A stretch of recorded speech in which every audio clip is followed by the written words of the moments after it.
Welcome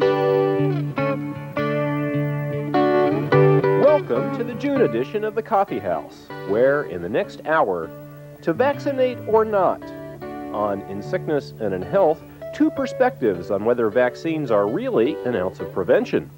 Plus, Pat Aufderheide previews some documentaries you'll soon be able to see on the tube, and Takoma and Lydia Douglas discusses her film Nappy. That's on Coffee House Forum. Rita, Clarke, and Bourbon Street bring the sounds of New Orleans to musical traditions. And on Writer's Block, Time magazine columnist Jack White reflects on his work as a ghostwriter. Also, Diamond Day in Takoma Park, and for Father's Day, Ethelbert Miller's poem, Eating with Our Sons. Hi, and welcome to Coffee House Forum. It's getting to be summertime, and that means it's time to kick back a bit, enjoy the sun and pool, and occasionally refresh in an air-conditioned movie house. But if it's film that speaks to the mind as well as the heart you're after, the Hollywood summer fare at the theater chains isn't apt to provide much food for thought. Now, here's a surprise.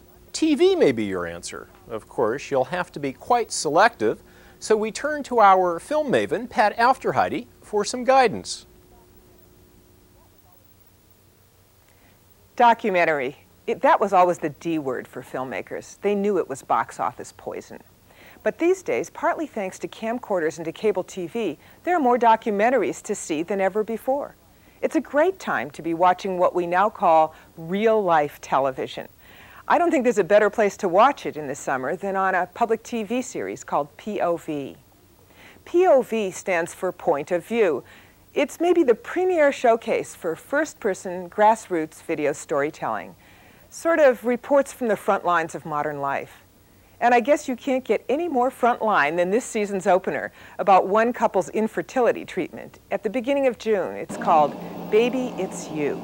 We're here to see if all the hormone shots have helped me grow any eggs. If I haven't grown at least 4, there's not much point in going ahead. The chances of getting pregnant would be just too small. So, how many have you found that you don't know yet?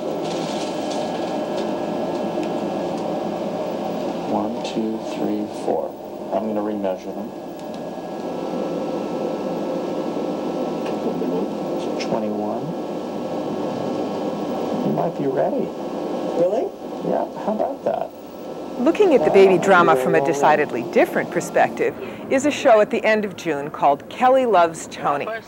In an East Oakland immigrant neighborhood, Kelly is an honors student, and Tony is an ex-gang member. I met Tony in the beginning of my senior year. I was interested in him, you know. I liked him, but I had doubts because, you know, I knew through other people that he was bad or, you know, he used to be in a gang or whatever. And I felt kind of insecure about that, you know, maybe he's just playing around or whatever, right? But then we got to know each other and I decided to start dating him, and it started out really good. With camcorders donated by a local youth center, they made a video diary of the year that Kelly moved in with Tony's very traditional family.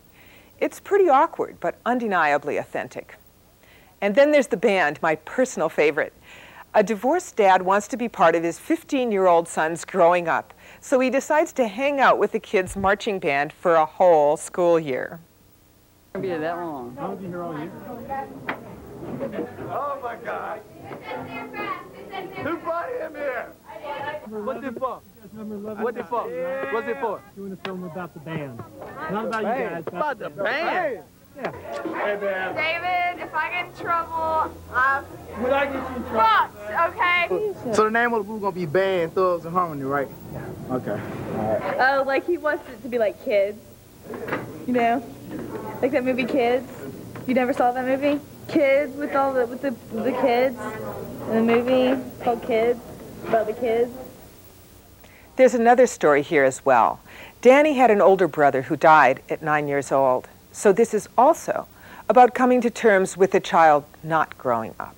It seems that every generation passing through these halls tries to memorialize itself, to scratch proof of its existence into the unhearing concrete walls. But what really matters are the laughs, the shouts, the sheer noise of the living, the ones who, in the short time they're here, breathe life into them.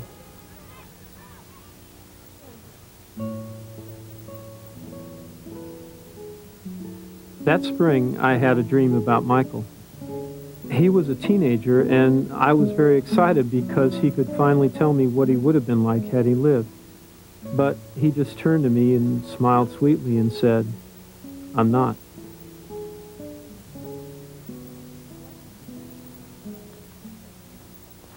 The other two June films are unusual takes on the headlines.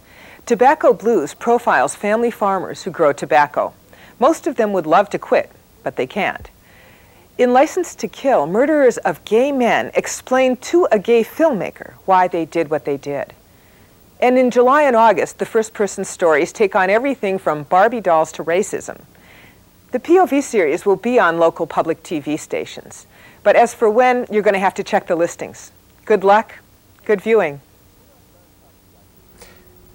Thanks, Pat. We're not done talking documentaries here. You won't see the film Nappy on P.O.V. this summer, but that's okay. You're about to see some of it right here. It's by our guest, Takoma and Lydia Douglas, and it's about hair. Black women's hair, hence the title. Nappy was recently featured at the Pan-African Film Festival in Los Angeles, and it was a Rosebud Award winner in D.C. this past year. Don't adjust your set. Nappy is in black and white. Let's take a look. Well, I was no longer working for the group ministry in Cleveland and began working at the Bruce Clunder Freedom House. One day I was called in early and I had already washed my hair. And just, what shall I do? So I put on a bandana turban of my own wrapping and went to work.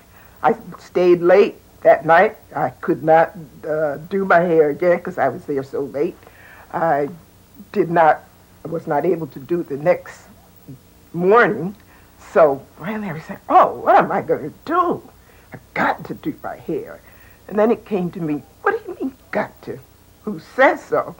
And I thought about it. I said, well, this is evidently has been mulling around in my mind for some time, because right away it came to me, who says you got to do it?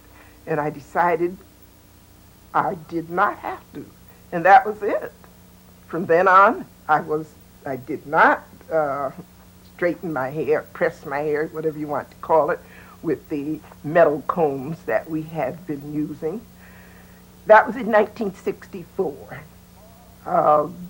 It seemed like it was springing up all over the country because some people were asking, what kind of hairdo is that? Oh my, I see that in Chicago.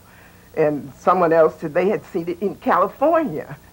Finally, a barber down on Woodland Avenue, where Bruce Clunder Freedom House was, sent out one of his friends to ask me, how do you do that? How do you do your hair that way? So I told him, well, all I do is wash it and oil it and comb it down and up if I want to. That's the way I do. Welcome, Lydia Douglas, to the Coffee House. Thank you. Thank you. That was your aunt we were just watching, wasn't it? Right, yes. And she was describing what is really the central theme of this film of yours, Nappy, and that is whether to straighten your hair or not. And it's really not just a fashion question, is it? Right, it's not. It's a lot of the women that were in the film decided to stop straightening their hair and wear it natural for personal reasons, basically because it was a very, very, it takes a lot to do that. The chemicals that you use are toxic. They burn, it's expensive, and also a lot of women do it to little girls. So for some of them, they decided that they didn't want to go through the pain and suffering of that anymore for personal reasons, but to do that in a racist society that says basically that you're not beautiful unless you look like a white woman, that becomes a personal, so the point political. of straightening was to look white. White is better. to assimilate. Yeah. Right. And it was pretty common, though, for African American women and men until the 1960s to straighten their hair, wasn't it? Well, there was a stage in, I would say, the late 50s when men did it, but for the most part, it's more acceptable for black men to wear their hair natural as opposed to black women. Okay. And, but in some ways, there really is a difference in African Americans' hair and white people's hair, and in some ways white people just don't get it, I guess. And that's what this next clip we're going to look at from your film Nappy is about. Let's take a look. Okay. When I brought Allison home, I was not aware that her hair would be this much different than mine. I also wasn't totally aware of the culture that went into African American women's hair. And her hair was pretty wild at the time, pretty wild. And she and I would go out, and more than once, African American women would come up to me and explain that I'd have to do something with her hair. One day, I was in the mall with Allison, and a total stranger came up to me out of nowhere and asked me if I tended this child. Well, I became very defensive. And went right up in her face, and I said, "This child's mine. This is my daughter."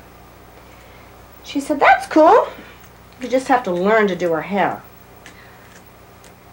I felt that that I was being judged as a mother on how Allison's hair looked. That I could beat the child in public as long as her hair looked good. So, out of my own defense, I learned to cornrow. Cornrow.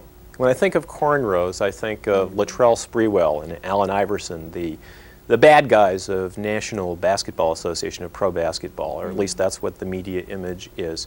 Is there something about African American hairstyles, male and female, that is more fraught with meaning than, say, white people's hair? Yes, true.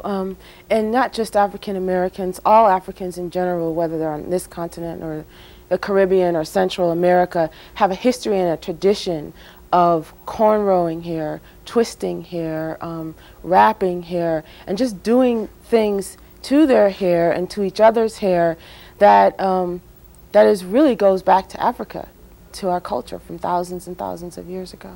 Now, there are hairstyles, though, that have had their moments and have come and gone. I think, for instance, of the really large afro hair, the Angela Davis style, which one would think today is maybe a little bit too scary. And if you wear that, maybe you're sending a message to someone that you're a dangerous person. Do you think there's something that goes into the calculation of hairstyle like that? Yeah, I think because our hair is so different than white people's hair, and when Africans dare to wear their hair so different, I think that it really reminds white people, especially some people who are insecure and some people who are in positions of power like employers, it just reminds them that we are really different, where we came from, why we're here, and I think it does send a message that this person is not willing to assimilate, to really buy into the culture.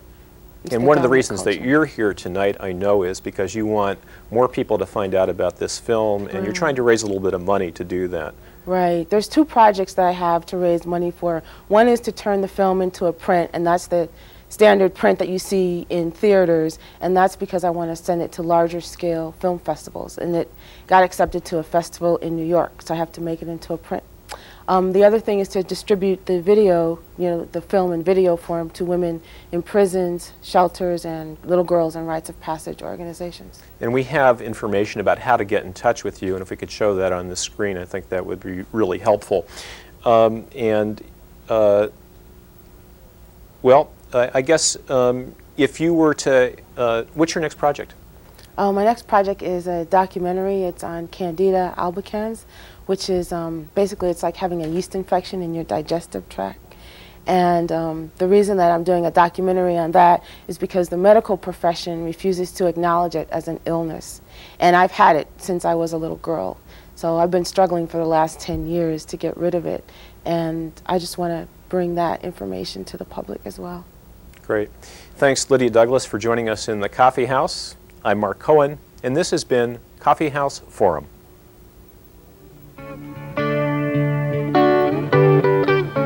Still to come, vaccine.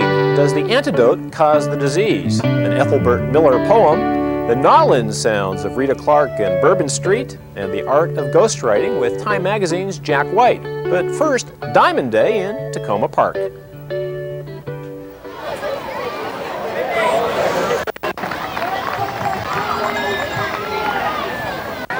Some of you may not know, but several years ago, Ray Miller was born less than 1 mile away at what's now the Washington Adventist Hospital.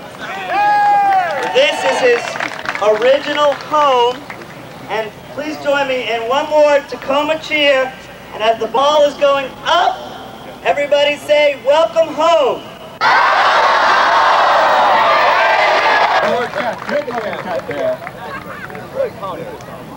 Get the other way.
Hi, and welcome to In Sickness and in Health.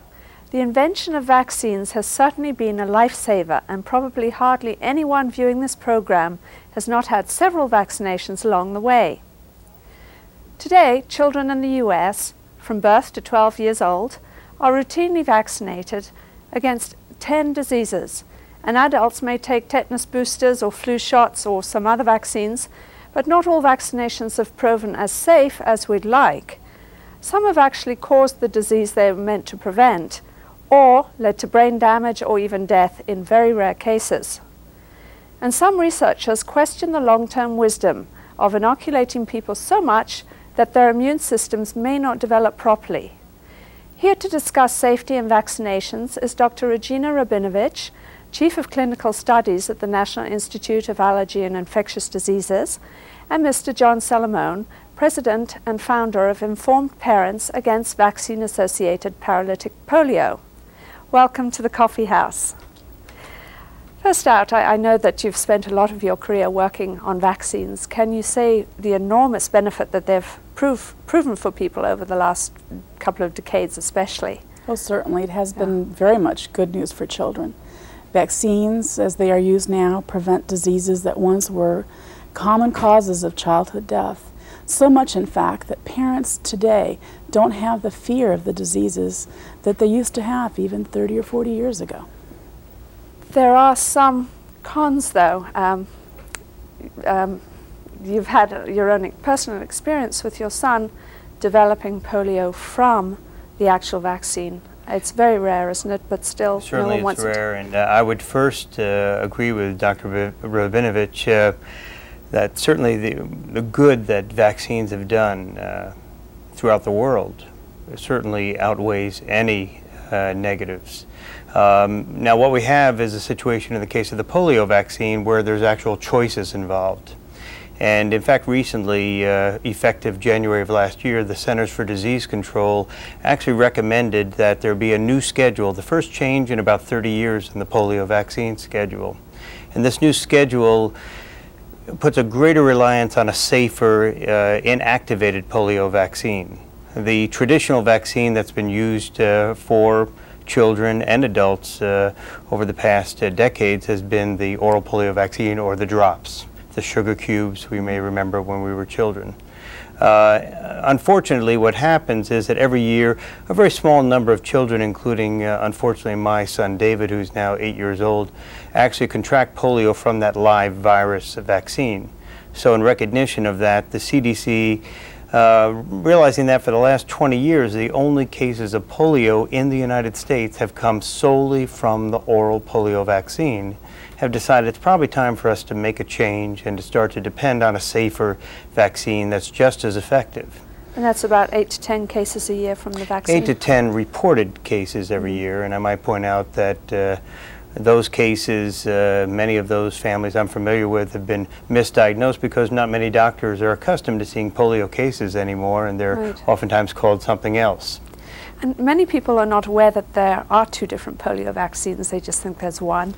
Sugar lump sounds a little easier to take than a shot on a baby, but actually the shot is the safer of the 2. Yes, as we say, shots, not drops. And actually, if you read the vaccine information sheet, which the doctors are required to give parents at the time their children are vaccinated, if you read through that sheet and you see, well, there's 2 vaccines here. There's one that both are just as effective, one that could potentially, though it would be a small chance, give my child polio. I think most parents come to the conclusion that why should we take any chance at all? And they go along with the inactivated, or what's called IPV. Thank you. Another vaccine that's got a lot of bad press but has been made safer is the pertussis or whooping cough vaccine.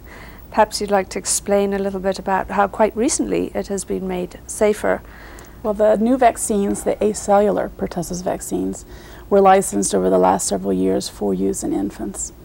For many decades, we used a whole cell pertussis vaccine. And not only did it cause rare reactions in terms of arm swelling and pain and fever, but in more rare circumstances was thought to be associated with other reactions or either allergic type of reactions or associated in the press and in papers with changes in the brain and the mental status of the child. So for that reason, there was a very intense and long initiative, and what it ended up taking, to develop the safer vaccines, and they are now being used successfully in children. There again, parents may not be aware there's these 2 different types of pertussis that are linked with diphtheria and tetanus, the DTP or DTAP. Yes. And they should talk to their doctors about it. They should. Too. It is important to realize, because I think what parents get faced with when they go to see their doctor is, do I want 2 shots? Do I want 1 shot and an oral vaccine? And what looks simpler and less painful for my child? And in some circumstances, for example, with the vaccine-associated paralytic polio, what looks simpler, which is a couple of drops in the mouth, poses a rare but definable risk, while the shot, which itself may not be absolutely risk-free, does not carry that risk. So it's a hard thing for a parent to weigh. And probably not something they want to make up their mind instantly in the pediatrician's office. Well, it's been discussed for years by the scientists and the people who are supposed to look at those data, and it's not a simple subject. Let's look at some statistics now about vaccinations in the United States. We have 29 vaccinations that are available, licensed in the States. First of all, we have a statistic on polio. There we are, 29 for 23 diseases. Some of them are combinations. And children typically are recommended 6 vaccinations against 6 ailments. That's not the same in all countries, is it? It's chickenpox is perhaps the newest one. It is the newest one in the States, and perhaps the newest one available apart from Lyme disease. We we just well, heard it's not about. available quite yet. Not generally. Are they all as necessary as one may think? For instance, hepatitis B is not given in some other countries. Are we pushing perhaps too many of these? I think each vaccine, before it's licensed, and indeed before it's recommended by either the Academy of Pediatrics or the Public Health Service Advisory Group, is looked at very carefully. What are the risks? What are the benefits? Because no vaccine, as well as no drug, is without risks. And those have to be weighed very carefully. I think the short answer to your question is that these have been looked at in terms of the diseases that are prevented and the deaths that are prevented, and found to be that the benefit way outweighs the risk. But certainly one doesn't want to be one of the statistics where something does go wrong. And you've done a lot of work on behalf of other parents to push the medical community to perhaps change, and certainly parents become more aware of the potential dangers. Is this something that you think should be continued all along? Well, I think the most important thing for parents to realize is that what the CDC has come up with is a recommendation. So no matter what, parents have to take responsibility for their child's safety, and not all doctors are immediately adopting, having had a regimen over the last 30, 35 years of a certain schedule. They're not readily and en masse adopting a new schedule. So I think parents need to educate themselves and make sure they ask the right questions. And if they want to be totally safe with their child in the area of the polio vaccine, insist on the IPV or the injected polio vaccine. Okay. There is increasing research being done on perhaps the pros and cons of getting some of these ailments, especially the less serious ones, but also, for instance, measles. Some of the studies seem a bit shaky, but there is a question about perhaps doing too much for the immune system, so it runs a little amok. Perhaps you'd like to comment on some of these studies. There's been an increase in asthma, increase in eczema, and juvenile diabetes or insulin-dependent diabetes. It's very hard, I suppose, to sort out pollution and other influences, but is this an area we should be looking at quite closely? It's an area that has been looked at. Obviously, as we learn more about immunology, how children develop, there's a lot of scientific area there. There are reasons that asthma rates are increasing, not just in the United States, but in many other countries. There are reasons that diabetes independently is going up, and we don't understand those reasons. But to associate it with vaccination, I think, is at this point rather spurious. The data do not support that. Okay. I have a quote here from a recent article about this, and it said, "Childhood infections do indeed seem to reduce the probability of chronic disease." But you'd say that's still open to study. We need to find out just how giving the immune system a trial, if you like, with chickenpox or something else in childhood that's not quite as serious, perhaps sets up the immune system? I would disagree that chickenpox is not quite as serious. It's as often, an adulthood, sorry. Well, and as an adult it can be serious, definitely. and for children it can also be serious. It can lead to death. And if it didn't, it wouldn't be a vaccine that was recommended broadly. But in experience, the children that we see with chickenpox suffer from fever, the rash, the itching, and eventually it goes away. Right. But at a rate that we can measure, it can cause pneumonitis, encephalitis, and even death. So any of these diseases can be serious at the time when the disease is most, that you want to prevent it. Some parents may just refuse to give their child or children all the vaccines. But would you agree with that that's not actually the best policy? Well, obviously, I would disagree strongly with the parent who felt that withholding vaccines from their child was protecting them. I mean, what vaccines have done for the world and the countless lives that have been saved, it's just, to me, it's inconceivable that a parent would take that chance with their child and deny that safety, that shield for their child that other children are getting. Whilst we're wrapping up here, there's 2 books that could be recommended for further reading. We'll just have a look at those. Vaccines aren't compulsory here at all, are they? In the United States? Yes. They're required for entrance to school by many states, and it varies by what vaccine and which state. And they're now more frequently being required for entrance to daycare since the children are all together and exposed each other to infectious diseases. There are no exemptions in some cases? It varies by state. Does by Yeah, state. there can be philosophical exemptions and religious exemptions, but it varies by state. You'd need to check with your state to see what the regulations were. Okay. We've run out of time. Thank you so much for being here. Both for you and your children's vaccination, it's an area that obviously needs to be kept a close eye on. Many thanks again to Dr. Regina Rabinovich and John Salamone for joining us in the coffee house. I'm Cathy Kristiansen, and this has been In Sickness and in Health. Yet to come, tune into the sounds of Rita, Clarke, and Bourbon Street. Time Magazine's Jack White talks about ghostwriting, plus what Takoma is reading and watching. But first, Ethelbert Miller.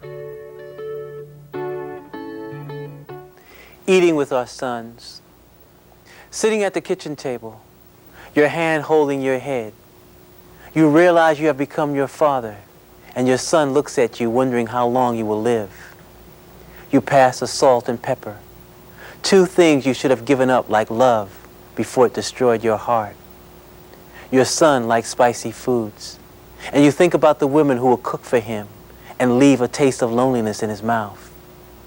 It's the heat of the kitchen, which leaves the scars and burns on our arms, and the conversations between fathers and sons turning cold on the table.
On down with the mambo swing, Mardi Gras mambo, mambo, mambo, Mardi Gras mambo, mambo, mambo, Mardi Gras mambo,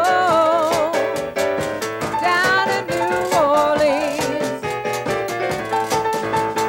Mardi Gras mambo, mambo, mambo, Mardi Gras mambo, mambo, mambo, Mardi Gras mambo, mambo, mambo, Mardi Gras.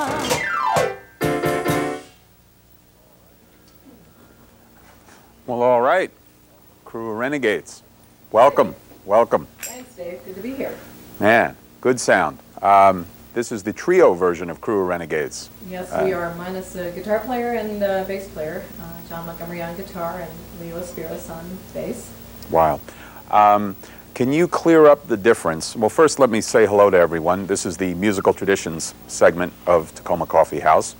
Can you clear up the difference between being a Cajun Zydeco band or being a band of Louisiana music? Okay, well, a Cajun and Louisiana band, the sound is totally different. It's not as driven by the drums and piano as what we're all about. Mm-hmm. Now, you include the accordion in some of your songs. Mm-hmm. Yeah. So essentially, when I think of Crew of Renegades, I think of it as an umbrella of Louisiana music, and under that umbrella sits a little bit of Cajun, a little bit of Zydeco, but also a lot of New Orleans sound, Yeah. piano style. Yeah, mostly piano and New Orleans style. We kind of throw the accordion in there. It adds a little bit of a diverse sound for us and gets us away from the traditional Louisiana music. Yeah, and basically it seems to be marked by a good time sound. I mean, if you want to dance, this is the right band. That's it, absolutely. Now, how long have you and Rich been playing music together? We've been playing music together for a little over 10 years. We started out with another local band called Little Red and the Renegades, and when that disbanded. That was a pretty long run. That was a long run. He had a longer run with it than I did. I was with that group for about 7 years. And then we disbanded and decided to do something on our own. But a few years went by before we did that, but we're back in the saddle, as they say. Well, I'm happy you're back. Thanks. How about another tune? Okay. All right, take it away.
What's carnival for?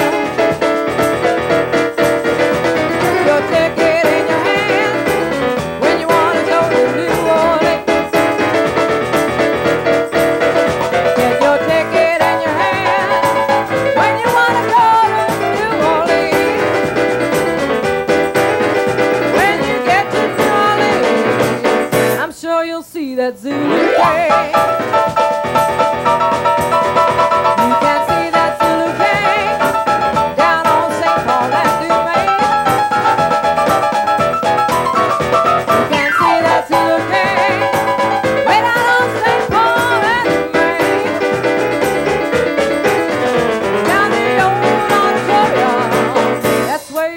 To see the queen.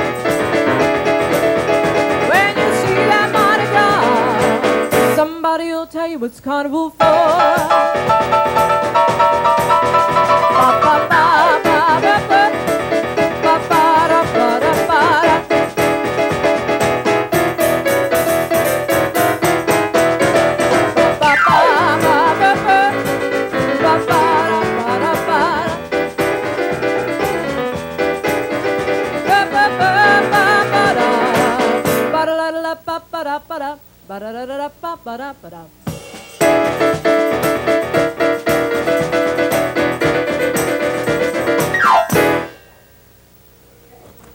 All right. Man, the whole, we got the cameramen jumping, we got everybody here jumping. And this is only the trio part. It's that kind of music. Now, you guys pretty much stay as a Washington area band, most of the gigs? Oh, yeah. We're getting older, we got families, we got, how far afoot will you say you'd go, basically, for gigs? Where? Probably, if the opportunity were to arise, probably up, maybe Pennsylvania. Mm-hmm. Up And the that way. opportunities do arise. Yeah. If people want to come out and hear Louisiana music, Cajun, Zydeco in the Washington area, where are they fortunate enough to do that? Ah, boy. Well, coming up this Saturday night, they could be, or Friday night, they could be fortunate enough to hear us at Taliano's in Takoma Park. I'm just thinking of like venues that maybe you guys are familiar with them because you play there, and I'm familiar with them because I've seen you there. Yeah, but, Phantasmagoria in Wheaton. Fat Tuesdays, either out in Fairfax or in Stafford, Virginia, if you're out that way. Twist and Shout. Twist and Shout, yeah. Would you say Washington has a pretty thriving Louisiana scene? Yeah, it's starting to catch on. And you've been doing it a long time. Long time, yeah. So you guys are kind of a mainstay in this area. It's really, it's a good thing. I guess we're the grandmother and grandfather of but, Louisiana music in D.C. Okay. I see Howie has strapped on the accordion there. Yeah. You want to take us out with one tune? We're going to take it out with Thank you. They All Asked for You. Oh, I love that one.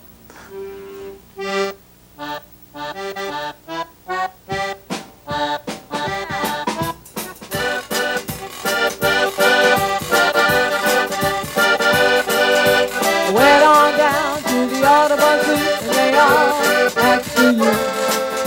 They all asked for you. Yeah, they even inquired about you. Went on down to the Audubon Zoo, and they all asked for you. Now let's see here, the lions asked, yeah, and the tigers asked, and the alligators asked for you too. Yeah, they all asked for you. They all asked for you. Everybody there wanna know where they all asked for you. They all asked for you. They all asked for you. Everybody there wanna know where they all asked for you.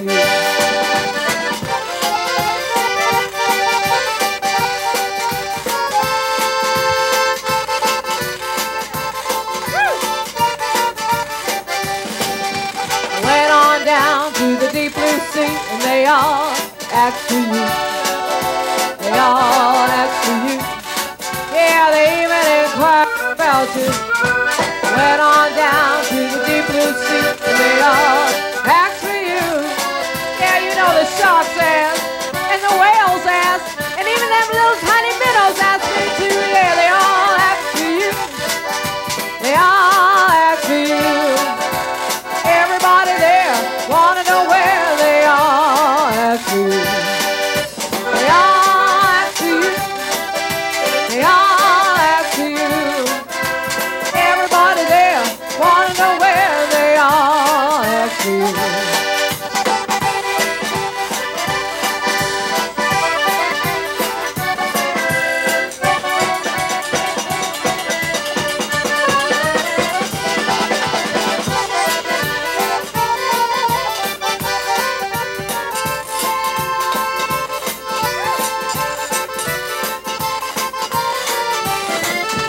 Went on up to the big blue sky, and they all asked for you.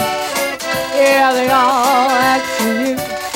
Yeah, they even inquired about you. Went on up to the big blue sky, and they all asked for you. Yeah, you know the ducks asked, and the eagles asked. Yeah,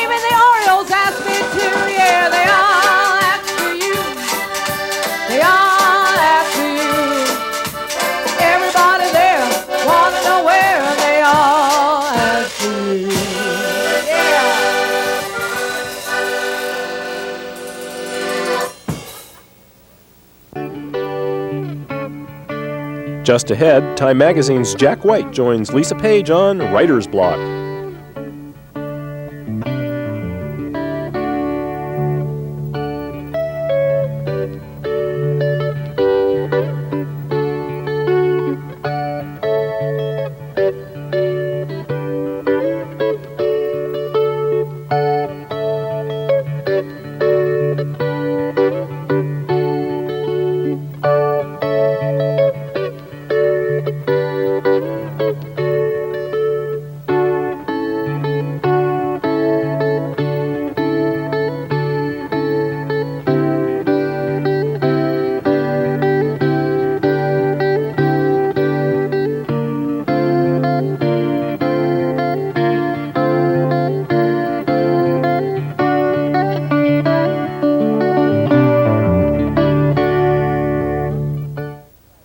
Hi, and welcome to Writer's Block.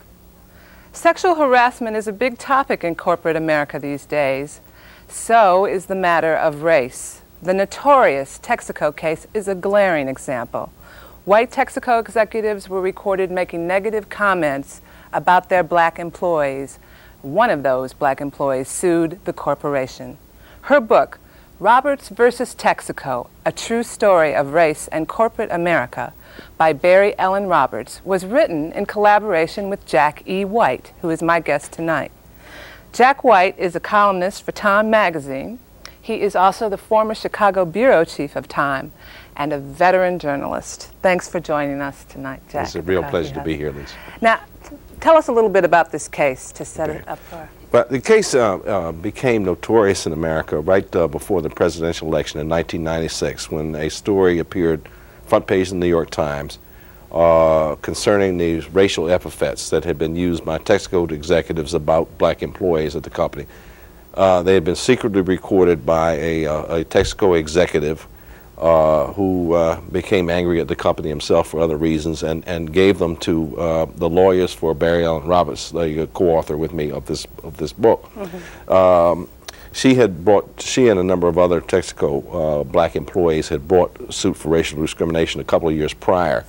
It was sort of sloughing its way through the courts in the way these cases tend to do until this very explosive material landed in the hands of her attorneys.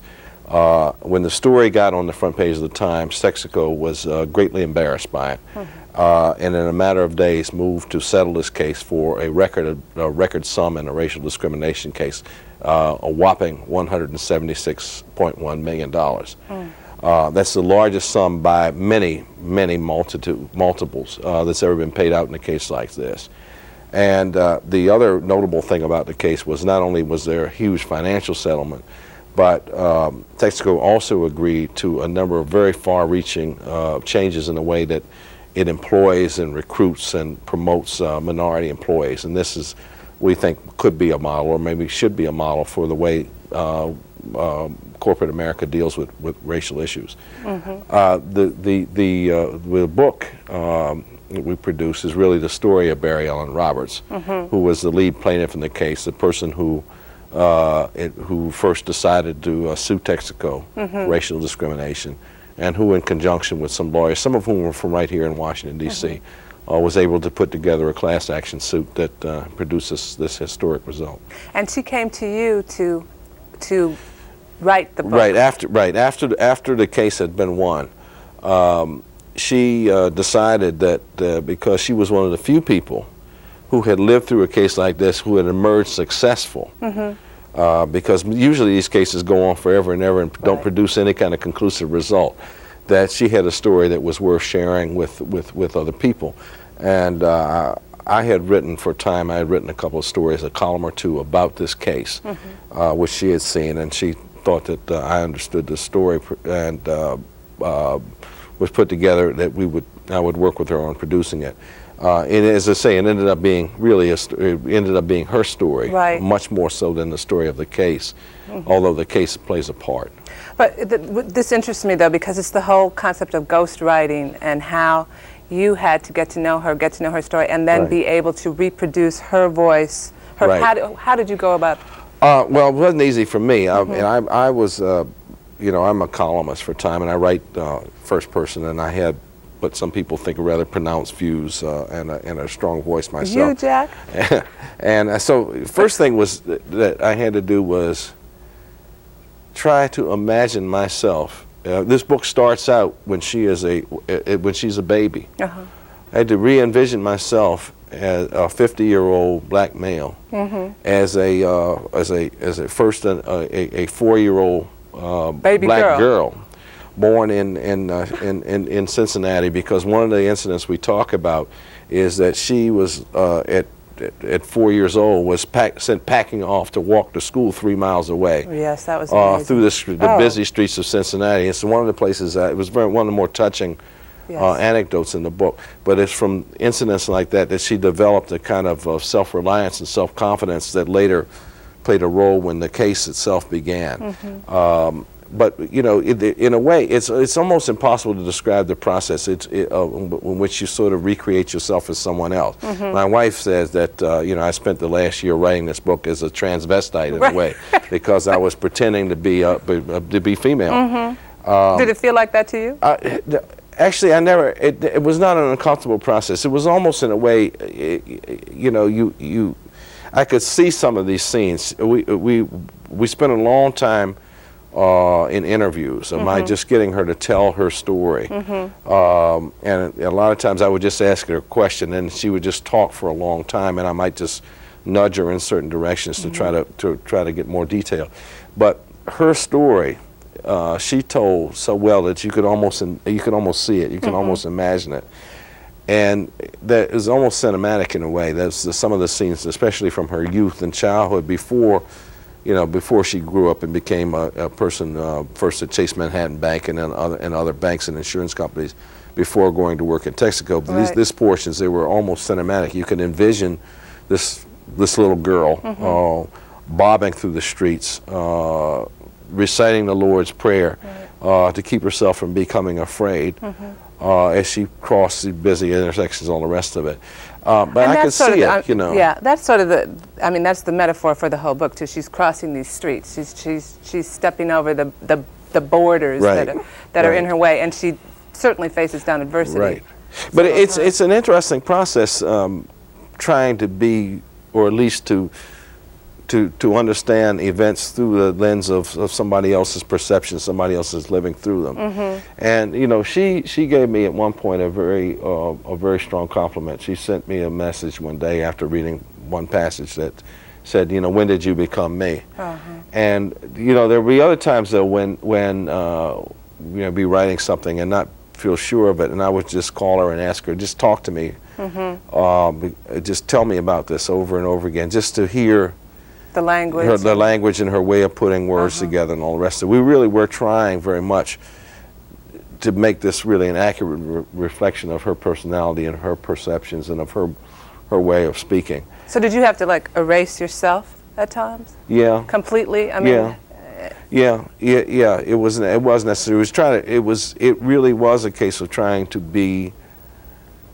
really try to put yourself in somebody else's shoes, and it's an enlarging process. It's a challenge.